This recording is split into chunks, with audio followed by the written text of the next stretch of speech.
आता हूँ next question, question number 51 पे। बेसिकली ये क्वेश्चन भी हमारा लीनियर अलजेब्रा का ही है और गेट 2024 मैथ में आया था। ठीक है, तो मैं बिना लेट के क्वेश्चन को रीड करता हूँ। Let T and S R four to R four be two non zero non identity are linear transformation. तो टी और एस क्या है, ये ना तो जीरो ट्रांसफॉर्मेशन है, टी तो ना तो जीरो के इक्वल होगा और ना ही टी जो होगा आइडेंटिटी ट्रांसफॉर्मेशन के इक्वल होगा, तो लीनियर ट्रांसफॉर्मेशन है। Assume T square is equal to T, T square किसके इक्वल है, टी के इक्वल है। तो which of the following is are true, इनमें से कौन सा ऑप्शन सभी ट्रू होगा, हमको यही बताना है। तो देखो हमको क्या लिखा है, T square is equal to T, ये हमको एक हिंट दिया गया और दूसरा हिंट हमारे पास ये है कि टी ना तो जीरो के इक्वल है ना तो आई के इक्वल है।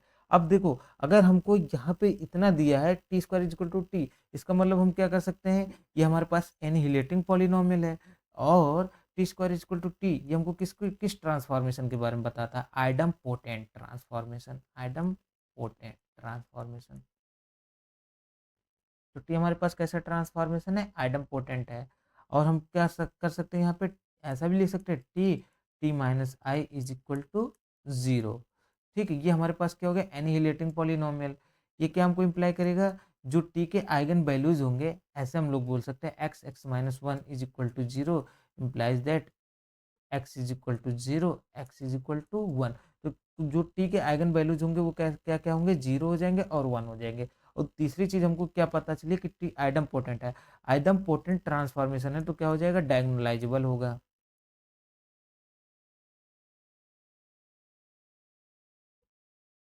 ठीक है, और अगर डायगोनलाइजेबल हो गया तो अगर हम लोग इसको ये मानते हैं कि अगर ये ओनली इसकी जीरो आइगन वैल्यूज होंगे तो ये क्या होना चाहिए, जीरो ट्रांसफॉर्मेशन होना चाहिए। और ओनली वन आइगन वैल्यूज होगा तो ये क्या होना चाहिए, आइडेंटिटी ट्रांसफॉर्मेशन होना चाहिए। बट ये दोनों नहीं है तो इसका मतलब इसके जो आइगन वैल्यूज होंगे वो जीरो और वन दोनों ही होंगे। ठीक है, अब क्या कह रहा है, T is necessarily invertible, T जरूर से जरूर इन्वर्टिबल होना चाहिए। नहीं, हम आसानी से एक ऐसा मैट्रिक्स बना सकते हैं जो कि डायगोनलाइजेबल हो बट इन्वर्टिबल ना हो, वन वन जीरो जीरो, क्योंकि जीरो तो उसकी नेसेसरली एक आइगन वैल्यू होगा ही होगा। ठीक है, तो नेसेसरली इन्वर्टिबल नहीं होगा, ये हमारे पास फॉल्स हो गया। फिर क्या है, T and S are similar if S square is equal to S. अगर हम लोग हमारे पास क्या हो जाए, S square is equal to S हो गया, सिंस देखो ना तो टी जीरो ट्रांसफॉर्मेशन है ना ही एस, ना तो एस भी, एस के पास भी तो यही प्रॉपर्टी है। ठीक है, तो ना तो टी जीरो ट्रांसफॉर्मेशन है और ना ही एस, और ना ही दोनों ही आइडेंटिटी ट्रांसफॉर्मेशन है। इसका मतलब क्या हो गया, तो एस भी डायगोनलाइजेबल होगा क्योंकि ये भी आइडम है, इसके भी आइगन वैल्यूज क्या क्या होंगे, जीरो और वन होंगे, इतना हमको पता चल गया। अब क्या कर रहा है, T and S are similar if S square equal to S and S square is equal to S हुआ, तो इससे हमको क्या मिला कि जीरो और वन यही आइगन वैल्यूज होंगे एस के। ठीक है, और उसके बाद क्या और हिंट दिया है, and rank of T is equal to rank of S, T और एस का रैंक जो है वो भी सेम है। अगर उन दोनों का रैंक सेम है तो क्या हमको इम्प्लाई करेगा, मतलब डायगोनलाइजेबल है, तो यानी कि जितने इसमें नॉन जीरो वन होंगे सेम उतने ही non zero eigen values S के पास भी होंगे। ठीक है, और अगर से मतलब मैं ये मानूँ इसमें अगर थ्री टाइम्स वन वन आया है, मतलब तीन डायगोनल एंट्रीज पे वन वन है जो कि जीरो के इक्वल नहीं है, तो ठीक उसी तरीके से उसी तरीके से एस में भी थ्री टाइम्स वन वन आएगा। अगर मैं यहाँ पे थ्री टाइम्स बना देता हूँ या टू टाइम्स बना देता हूँ तो two times one one A S के लिए भी मैट्रिक्स ट्रांसफॉर्मेशन होगा।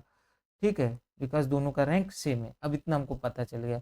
अब देखो दोनों सेम होने का काम कर रहे हैं, या हम ये कहें कि दोनों का जॉर्डन ब्लॉक, देखो टू मैट्रिक्स सिमिलर कब होते हैं, two matrix are similar if and only if they have same Jordan block. ठीक है, तो जॉर्डन कैनोनिकल फॉर्म, यहाँ पे देखो ये इनके पास क्या है, यहाँ पे इनका जॉर्डन कैनोनिकल फॉर्म जो बन रहा है वो सेम बन रहा है, क्योंकि जितने जीरोज यहाँ पे होंगे उतने सेम जीरोज यहाँ पे होंगे, और जो जॉर्डन ब्लॉक जितने जितने ऑर्डर का मिलेगा उतने उतने ही ऑर्डर का जॉर्डन ब्लॉक एस के लिए भी मिलेगा। ठीक है, तो टी और एस के पास जॉर्डन कैनोनिकल फॉर्म सेम होंगे, इसलिए ये दोनों क्या होंगे, सिमिलर हो जाएंगे, तो ऑप्शन बी करेक्ट है। ठीक है, T and S are similar if S has only zero one as eigen value. अगर एस के पास जीरो और one as a eigen value हो तो क्या टी और एस सिमिलर हो जाएंगे, नहीं, ऐसा जरूरी नहीं है। क्यों, क्योंकि मैंने अभी देखो बताया ना, अब मैं यहाँ क्या करता हूँ, यहाँ पे एक जीरो और बढ़ा देता हूँ और टी के पास दो ही वन रहने देता हूँ, तो देखो क्या है, जीरो और वन एक्स की आइगन वैल्यूज भी है, बट ये दोनों सिमिलर नहीं, क्यों नहीं है, क्योंकि सिंपल सा देखो आपके पास क्या होना चाहिए, कि उनकी जॉर्डन कैनोनिकल फॉर्म सेम होना चाहिए, बट यहाँ पे क्या आ गया, यहाँ पे दो 1 1 है, मतलब इसका देखोगे तो 2 जॉर्डन ब्लॉक है 1 के लिए, ठीक है, बट यहाँ पे एक ही है, पहला चीज़ हो गया। दूसरा चीज़ क्या हो सकता है, अगर 2 मैट्रिक्स सिमिलर है तो उनका रैंक सेम होना चाहिए, ठीक है। तो यहाँ पे देखोगे इसका रैंक 2 है, इसका रैंक 1 है, ठीक, तो आपका ऑप्शन सी डिस्कार्ड हो गया। अब आते हैं डी पे, टी इज नेसेसरली डायगोनलाइजेबल, तो अभी हमने देखो शुरुआत में ही बता दिया, तो आपका ऑप्शन डी करेक्ट ऑप्शन है। आई होप आपको ये सॉल्यूशन समझ में आ गया होगा, और आप चैनल पे नए हो तो प्लीज़ चैनल को सब्सक्राइब कर लीजिए, वीडियो को लाइक एंड शेयर कर दीजिए। तो थैंक